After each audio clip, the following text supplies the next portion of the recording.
There comes a time in every woman's life when she must choose not what the world expects her to be, but what her soul demands she become. Too often, we are told that to be a woman is to be soft, accommodating, always yielding. That our value lies in being agreeable, quiet, and endlessly patient. But I tell you today, with a heart full of truth and a voice that will not tremble, that *** strength is not cruelty, it is clarity ***. The time has come to stop being the soft woman who is shaped by other people's storms. It is time to become the woman who shapes her own. There is a difference between being soft and being sensitive. Sensitivity is a gift. It allows you to feel deeply, to love honestly, to carry the pain of others with compassion. But softness, when it comes at the expense of your dignity, when it makes you betray your own truth just to keep peace, is not virtue. It is a slow erosion of your power. A woman cannot be free if her every instinct is to please, to avoid conflict, to stay small so others feel tall. That is not gentleness. It is imprisonment with pretty curtains. To overcome the weight of negative feelings, you must begin with one truth. The world does not owe you peace, and no one is coming to hand you power. You must take it, not with arrogance, not with violence, but with clarity. Clarity of purpose, clarity of voice, clarity of mind. There will be days when pain knocks on your door. Let it in, let it speak, but do not offer it a bed to sleep in. Feelings like fear and sadness, they are part of our humanity. But when they begin to direct your choices, when they dictate who you are and how you show up in the world, they become chains. Clarity means knowing when to walk away, even when your heart pleads to stay. Clarity means saying no when you are expected to say yes, not because you are unkind, but because you know your worth. It means facing disappointment without folding, enduring betrayal without letting it define you, and standing alone if necessary, because your truth cannot be negotiated. It is yours and it is sacred. Many of us were raised to believe that silence is strength, that enduring quietly is noble. But silence, when it muffles your truth, is not noble. It is dangerous, and for too long it has disguised itself as virtue in the lives of women.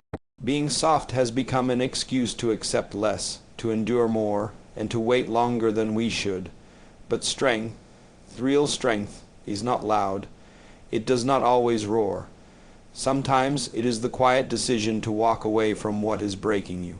Sometimes it is the stillness after the storm, the refusal to beg, to chase, to shrink. Let no one mistake your calm for weakness. Let no one confuse your forgiveness with permission. You can be kind and still have boundaries. You can be loving and still choose yourself.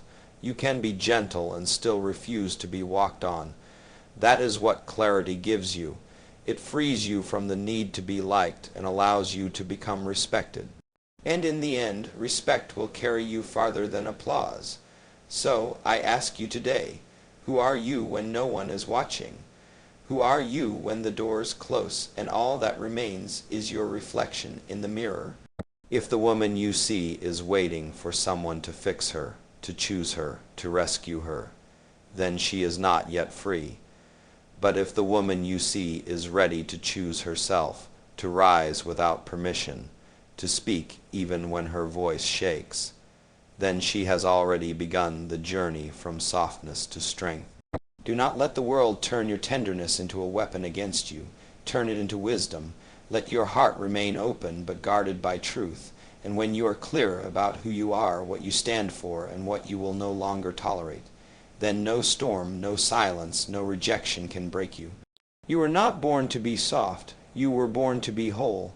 There is a silence that lives deep within every woman, a silence not born of peace, but of the heavy weight of emotion that was never understood, never welcomed, never allowed to speak. For too long, women have been told that to feel deeply is to be weak, that to cry is to be unstable, that to be vulnerable is to be unworthy of leadership, love, or even respect. But I tell you this, the power to overcome begins not in suppressing your feelings, but in understanding them. Negative emotions are not your enemies. They are not curses. They are not signs that you are broken. They are messengers. They come to teach, to awaken, and to move you. But they are never meant to rule you.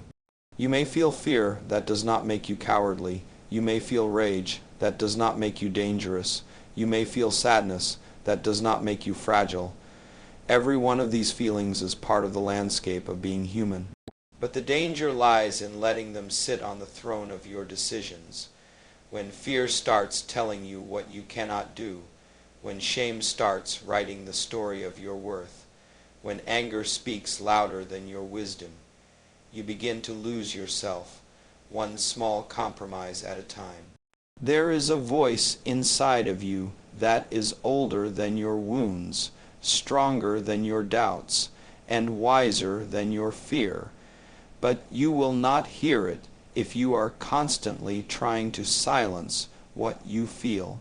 Too many women are living behind emotional masks, smiling when they want to scream, laughing when they want to cry, staying silent when every part of them is begging to speak. This is not strength. This is survival. And while survival may carry you through the day, it will never carry you into your destiny. To overcome negative feelings, you must first stop being afraid of them. Let them come, listen to them, ask them why they are here. But do not build your house in their shadow. Do not let them define your identity. A storm may pass through, but you are not the storm. You are the sky it moves across. You are bigger, wider, and deeper than any emotion that comes your way. Every woman has known fear. Fear of being left, fear of not being enough, fear of failing, fear of speaking too loudly or standing too tall. And every woman has heard the voice of shame that says, "You are too much," or worse, "You are not enough." But hear me now, those voices are not the voice of truth. They are echoes of other people's brokenness. Do not build your life around echoes. Build it around your truth. You are not weak for having moments of doubt. You are not lost because you sometimes feel broken. What matters is what you do next. Will you let the pain define you, or will you let it refine you? Will you let the emotion lead you into bitterness, or will you use it to grow into your boldest self? There is strength in sitting with your sadness and asking, "What are you here to teach me?" There is power in acknowledging your anger without letting it poison your actions. There is wisdom in facing your anxiety and choosing stillness anyway. The soft woman drowns in her emotions because she was never taught how to hold them. The strong woman learns to swim, not by denying the current, but by learning how to move through it with grace. You see, emotions are like waves. You do not need to control them. You only need to learn how to ride them without letting them pull you under. You are allowed to feel everything. What you are not allowed to do is let those feelings convince you that you are powerless. You are never powerless, not as long as you have breath, not as long as you have choice, not as long as you have your own voice. So the next time doubt whispers in your ear, you speak louder. The next time fear clutches at your chest, you take one more step forward. The next time sadness threatens to close your eyes, you look up, you look ahead, you remember who you are and who you are becoming. You are not your fear, you are not your anger, you are not your sadness. You are the woman who walks through them and keeps walking. There is a quiet danger in becoming too comfortable with your wounds. At first, they demand your attention. Raw, painful, undeniable. But over time, if you are not careful, they begin to feel familiar. You learn to live with them. You build routines around them. You call them part of who you are. And before you realize it, you're not healing anymore. You're just surviving. The pain becomes a home, and freedom begins to feel like a risk. But I tell you now, with all the love and urgency of one who has walked through fire and returned with light in his hands. Rise from your wounds. Do not rest in them. Wounds are meant to be acknowledged, not worshipped. They are chapters in your story, not the title of your life. I know what it is to carry grief in your bones, to feel the sting of betrayal echo through your spirit, to wear silence like a shield because speaking feels too dangerous. I know how loss can take your breath away, how rejection can make you question your worth, how heartbreak can convince you that love is a lie, but you cannot live in that space forever. You were not made to bleed without end. Healing is your right, and rising is your responsibility. You see, there are people who have hurt you. There are memories that still linger like shadows at your feet. There are words you cannot forget and moments you wish you could erase. But holding on to those wounds will not punish those who caused them. It will only imprison you, and that is too high a price to pay for pain that was never yours to carry forever. The soft woman holds onto pain because it feels safer than letting go. She tells herself that staying small will protect her, that silence will keep her from being hurt again, that never trying means never failing, but that is not protection. That is paralysis. It is not self-preservation. It is self-abandonment. And your life is far too precious to be lived halfway. The strong woman, on the other hand, learns to stand up while still aching. She learns to wipe her own tears and still walk forward, not because she is without pain, but because she has decided that pain will not be her master. There is no shame in being wounded. The shame lies in allowing those wounds to convince you that you must remain broken. Every scar you carry is proof that you made it through something that was meant to destroy you. That is not weakness. That is resilience. That is power. That is the making of a woman who is no longer afraid of her own reflection. You will not rise by pretending nothing happened. You rise by facing the wound, feeling the pain, and then choosing, deliberately, to move forward anyway. You rise by speaking the truth, even when your voice trembles. You rise by forgiving, not to excuse what was done, but to unchain yourself from the past. Forgiveness is not weakness. It is strength in its purest form. It is the decision to no longer be defined by what you could not control. The world will tell you to get over it, to be strong, to keep moving, but I will tell you something different. Be still for a moment. Acknowledge the pain, then look it in the eye and say, "You do not own me," because the truth is, you cannot heal from what you refuse to face. But once you do, once you look clearly at the thing that broke you, it begins to lose its power. And in its place, something new begins to grow. You may not be able to go back and rewrite what happened, but you can reclaim who you are becoming. You can refuse to let bitterness take root. You can refuse to let fear dictate your future. You can rise, not in spite of your wounds, but because of them, because they taught you what survival looks like, and now you are ready to live. So let the wound be part of your story, but not your identity. Let it shape you, but never define you. Let it remind you of what you've overcome, and then let it go. There is a life waiting for you beyond the pain, a life that is bold, a life that is honest, a life that is finally completely yours. You were never meant to live at the sight of your suffering. You were meant to rise from it. There is a truth that will change your life the moment you decide to believe it. No one is coming to save you. Not because people do not care, not because help is not real, but because the most powerful transformation you will ever experience begins the moment you choose to lead yourself. It is easy to wait for someone to show you the way, to hope someone will see your pain and pull you out of it, to expect the world to recognize your worth and place a crown gently upon your head. But life does not reward waiting. It rewards rising. The soft woman waits. The strong woman leads. To lead yourself does not mean you never need help. It does not mean you walk alone, or never stumble, or must be perfect. No, it means that when you fall, you get up, not because someone offered their hand, but because you heard your own voice whisper, "Not here, not like this." It means that when doubt surrounds you, you choose to believe in yourself anyway. It means that you do not abandon yourself when things get hard, but instead, you become the one person you can always count on. There is a kind of softness that looks like humility, but is actually fear in disguise. It says, "I'll wait for someone to choose me." It says, "I can't move until someone tells me I'm ready."